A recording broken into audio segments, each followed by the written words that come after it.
Hey, what's up, engineers? Today we're doing question number 255, verify preorder sequence in a binary search tree.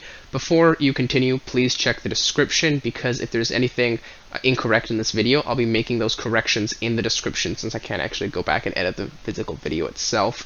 If you find anything incorrect or misleading in this video, please let me know in the comments. I will check it out and I will update the description accordingly.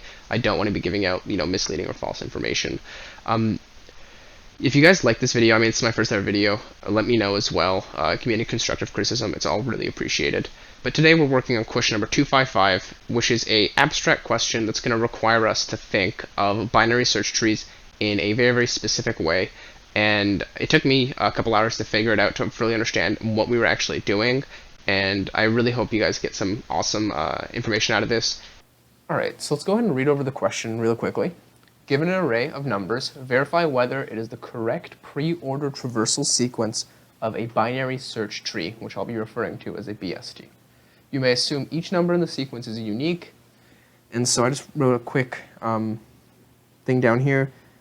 The rules of the BST are pretty straightforward. Everything in the right subtree has to be less than the root, has to be greater than the root. Everything in the left subtree has to be less than the root. And this holds true for all cases. So even if we have something like, for example, 9 up here, and then we hold 6 and 12, and then we have 11 and 14, we can't have the number, 7 down here. Because 7 is, well, first of all, sure, it's less than this, that's fine. It's less than this, that's fine. However, 7 is not less than this, so it's not fine. All right, so let's go over what a preorder is. A preorder is root, left, then right. So keep in mind, if we have a tree, a figurative tree, such as 99, 98, 100, and then 98 goes all the way down to 0, like just, 98 more numbers down there, 97 more numbers down there, all the way down to 0. Our preorder will always go left. It will go left infinite times, theoretically, and root and right once before it repeats the cycle. So what does that mean? So it does this one time, this infinite, this one time, and then it repeats. So it'll go root 99, all the way down the left to 0, then right 100. Now if 100 happened to have, infinite children left, it would also go infinite down, left of 100, and then it would visit 101, for example. Keeping this rule in mind, let's try to actually apply it to a visual binary search tree that we have here. So, a visual binary search tree, we know that we're going to start at the root, and we're going to go left infinite times. So, that means we're going to start, so let me move this out of the way. We're going to start here, and we're going to go, we should start at the root here, and we're going to go left, all the way till we're done. That's our first iteration. Our next iteration is we're going to go left again, well, of its first child, which happens to be here. That's our second iteration. Then we're going to go left again, third iteration, then we're going to go left again, fourth iteration. That's a preorder, because if you think about preorder right now, if I do a preorder of this, it'll get me 5, 2, 1, 4, 8, 6, 9. So this is a valid binary search tree, since 5, 2, 1, 4, 8, 6, 9 just adds up to a valid binary search tree. What if we had a similar binary search tree, but that wasn't valid? What if we had something else? 5, 2, 1, 4, 8, actually let's do 3 here. 3, 4, 9, like that. Well, everything looks good until you get to this 4 here. And in our loop here, how are we supposed to catch that? Because if you think about it, we're only going left only. Sure, 1 is less than 2, which is less than 5. So this is a fine loop. This is a okay loop, iteration 1. And then we go 3. 3 is less than, well, nothing else, so that's fine as well, iteration 2. But then we get 8 and 4 and all this. Sure, 4 is less than 8, but 4 is not less than its highest parent, 5. And then we go through 9. Yep, 9 is fine as well. Okay. However, this one's not fine. So we need to keep track of the immediate parent of 4, first of all. So in case, this was something like like 12, well, that's not less than 8 at all. That should be an immediate no. But even if something like this, like 4, we should see that, okay, well, 4 sure is less than 8. That's fine. However, 4 is not less than 5. So we can do this by just looking at the left subbranches. So if we pull up another example here, we're going to have an example of 5, 2, 6, 1, and 3. Now, using our little algorithm formula left subtree kind of only pattern here, we're going to recreate this using just left subtrees. So we're going to start with 5, and we're going to go, okay, 5 is that. Now we're looking at 2. Well, 2 is less than 5, so that's telling me 2 should be in its left subtree. And then 6. Well, now 6 is not less than 5. So that's telling me we're about to start a new iteration of subtrees. So now we're starting at 6 here. Okay, 1 is less than 6, that's fine. And 3 is not less than 1, so that tells me we're going to start a new iteration of subtrees here, assuming 6 is its parent, 3 there. So, actually, let's make it simpler, 3 there. Now, this looks kind of weird, right? Because you're looking at me like, what the hell? Why is this tree not really a tree, it's just 3 linked lists side by side. So the way we can think about this is if we conceptualize what we just drew. We just did 5 is the root, the grand root, the master root, whatever you want to call it, the highest root. 2 is its left, we know this for sure. And then we hit 6, which is the right of either 2 or 5. That's going to be very, very difficult if you're using 3 separate trees like we just did. So instead what we're going to do is we're actually going to combine this into one tree. So we have 5 and 2, and then we're going to add 6. However, our 6 is greater than 2, so our 6 is going to move up 1, and we're going to get rid of 2. And our 6 is greater than 5, so we're going to 6 there. Our 6 is greater than 5, so our 6 is going to move up once more and get rid of 5, which is going to give us the resulting tree of 6. That's it. Okay? So now let's look at the number 1. 1 is less than 6, so 1 goes there. That's fine. And 3 is there. 3 moves up, gets rid of 1, we have 3 there, and our resulting tree is going to be 6 and 3. And you might be looking at it, you're like, oh yes, 3 is less than 6, therefore it's a valid BST. It's good to go. However, this one here is breaking another crucial rule, which is the same rule here, where the 4 is less than the 5. Because if we just take this pattern that we did, where we had 5 and 2, and then since we know our 6 is greater than 5, it's therefore going to be there. We know our 1 is less than 6, so it's going to be there. And we know our 3 is greater than 1, so it's going to be there. That is not a binary search tree. 1 and 3 are both less than 5. Therefore, these two should actually be here in the left subtree. So how can we keep track of this? How can we keep track of, well, what should we be comparing to, really? Because we can't keep track of every single parent. We can do this by keeping track of the last removed parent. Because if you think about it, every single time we remove a parent, when we go 5 and 2, and then we insert 6, we remove 2 here, and we remove 5, and 6 comes up here. But what this is actually telling us, if you think about it like a tree, you're telling me that you're telling me to put 6 in here. However, the 6 is not going to be the left subtree of 2. Because remember, we're only looking at left subtrees.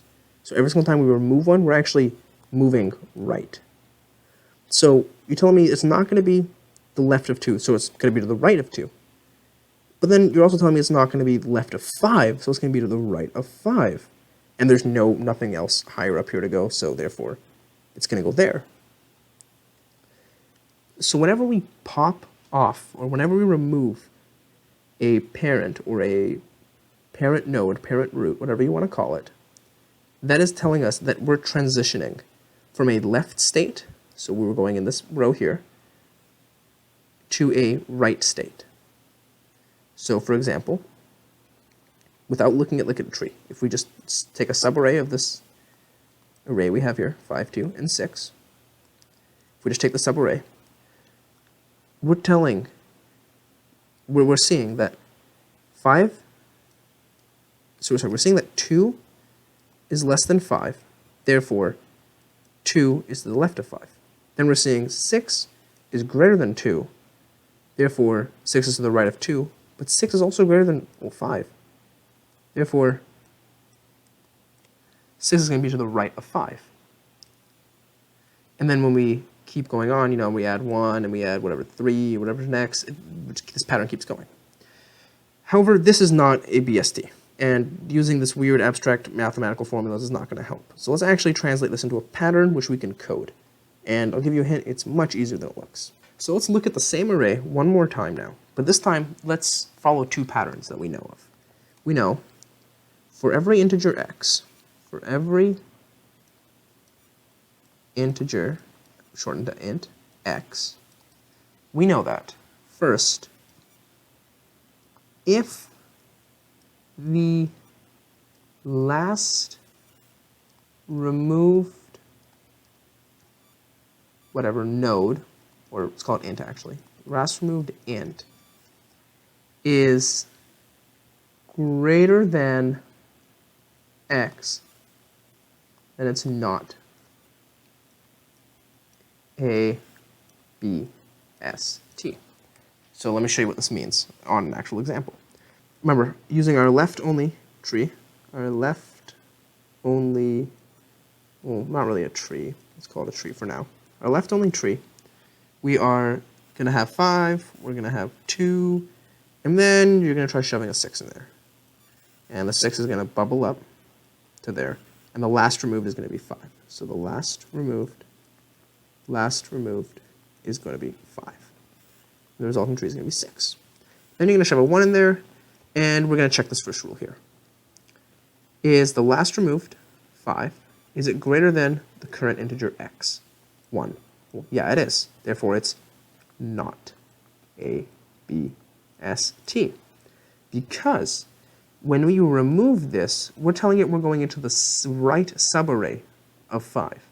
And everything to the right of 5 must be greater than it. Okay? So, our second rule, or our second pattern, our second whatever, is we're going to bubble up x to where its parent is greater or null. And that's the exact same thing we did in this example right here. So let's do it again. We had 5 and 2. I'm just going to get rid of all this here. We had 5 and 2. 5 and 2 like that. And we put 6 in here. We bubbled it up. We bubbled it up to 2. And its parent is still less than it. So we bubbled it up one more time. And its parent is now null. So therefore we get the resulting tree of just 6. Okay. So now you're probably looking at this, hoping it makes sense. You have that aha moment.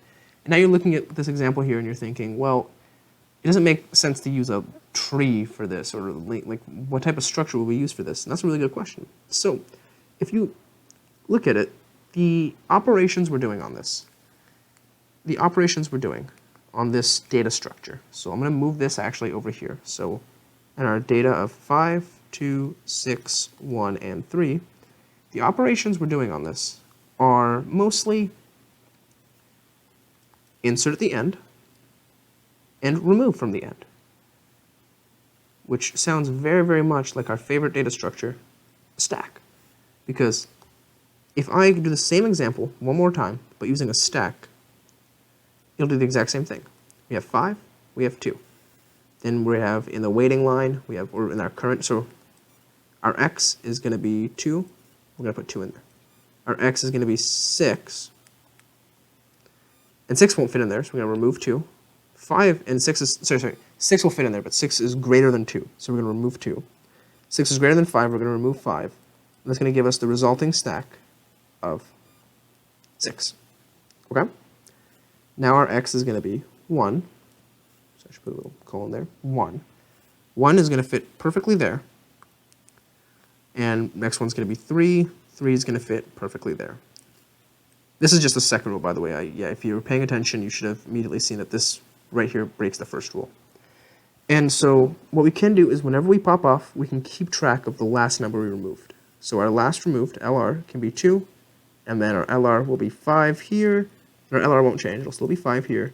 And so when we put in that 1, it should have been a flag right there that 5 is greater than 1, therefore it's invalid. Okay, so let's look at a valid example then. How about that? We've looked at so many bad examples. You're thinking that nothing's a BST. Okay, so let's look at this example where it's actually going to be a valid binary search tree. So let's follow the same pattern here. So we're going to have a stack here.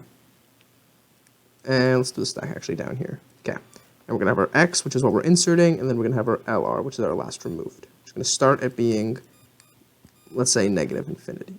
Okay. So let's go ahead and look at the first number, 5. Check the first condition. Is the last removed greater than X? Is 5, so is negative infinity greater than 5? No, so it's fine. And then we're going to bubble up X. We're to a point where it's greater than or null, and it's null, so we're going to put it right there. Okay? Let's look at the next one. Let's look at 2. Is 2 greater than the last removed, which is negative infinity? Or, sorry, is the last removed greater than 2? Well, no, it's negative infinity. Nothing's greater than, nothing's less than negative infinity. So 2 is going to smack on right there. Now, is 2 greater than 5? No, so 2 is going to sit right where it's at. Let's look at 1 now. 1. Is 1 less than negative infinity? No. And is 1 greater than 2? No. It's going to sit right there. Perfect. Now let's look at the next one. 3. Is 3 less than negative infinity? No. So let's go put it right there. But is 3 greater than 1? Yes, it is. So we have to remove 1, take it out, and set the last remove to 1. Now our array is going to look like, or our stack is going to look like this. Okay, now is 3 greater than 2? Well, yes, it's still greater than 2, so it's going to keep bubbling up. So we're going to move that, put it there, and update our last remove to 2. Okay. So remember, we're bubbling up. We're not just doing it one time. We're doing it until bubble up X, until its parent. So I'm going to change this to until its parent. Okay. Now let's look at the next one. Look at 6 here. Okay. Smack 6 in there. Well, 6 is greater than 3, so we're going to have to remove the 6. Actually, sorry, before I did that, we should have checked the first one. Is 6 less than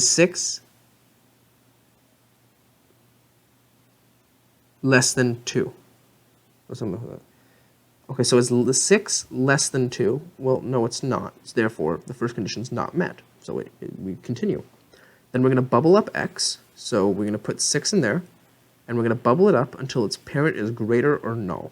So we have 6 in there, we're going to remove the 3, put the 6 there. Last room is going to be 3. Then we're going to remove the 5 and put the 6 there, because 6 is still greater than 5, and put the 5 there. And now we're out of numbers, so far it looks like it's a BST. Alright, so let's look at the actual code now. I haven't spent too much time trying to explain the actual code because I feel like I did a fairly good job in the previous section. And so here's the code. This is the algorithm up top here. So for every last removed integer, if it's greater than x, then we do not have a BST, and we're going to return false. Otherwise, we're going to keep bubbling up x until its parent is greater or null. So, we're using a stack. Our last pop is going to be a min value, and the reason for that is because if we have negative values in the I didn't use like 0 or like a small number because theoretically they could always be something smaller. Min value is the absolute smallest that we can get out of Java. For every x in the preorder list, we're going to follow the first rule, where if the last removed integer is greater than the current integer, then we know we don't have a BST because it violates that rule. And the reason we use the greater than and not greater than or equal to is because we are assuming that each number is unique. Therefore, we cannot have 2 duplicate numbers. And then we're going to follow the second rule of the algorithm, where we're just going to bubble up x until its parent is greater or null. And so while the stack is not empty and x is greater than the parent, we're just going to pop off the parent, save it, and we're going to push x on once we find the right spot for it. And then once we're done this for loop, since we went through every single x and it never violated the first rule, it must be a BST then. As for efficiency, this is a little weird to calculate. We know it's for sure O squared of n here because we are going over the preorder list. However, here we are, theoretically, it could be, like, n log n because we are inside the n loop, first of all. The log n comes from the fact that if our array contains continuously descending numbers, or ascending numbers, so if we have something like 1, 2, 3, 4, 5, 6, 7, 8, 9, 10, it will continuously pop off the last immediate one. And so it's really like actually n because it's just removing the one previous one every time. However, if we have something like, 10, 9, 8, 7, 6, 5, 4, 3, 2, 1, 55, that 55 is going to have to remove the majority of the array. So it's the complexity on this type of question is a little ambiguous. Theoretically, worst case scenario, though, I believe it could be n log n. However, please correct me in the comments, and if the actual efficiency is discovered, I will put it in the description. So if you're watching this at a later date, check the description. It might actually have the actual efficiency of this algorithm. Anyways, thank you guys so much for watching. First ever video. I really like doing this type of stuff, so if you guys enjoy it too, let me know by using the thumbs up or just leave a comment.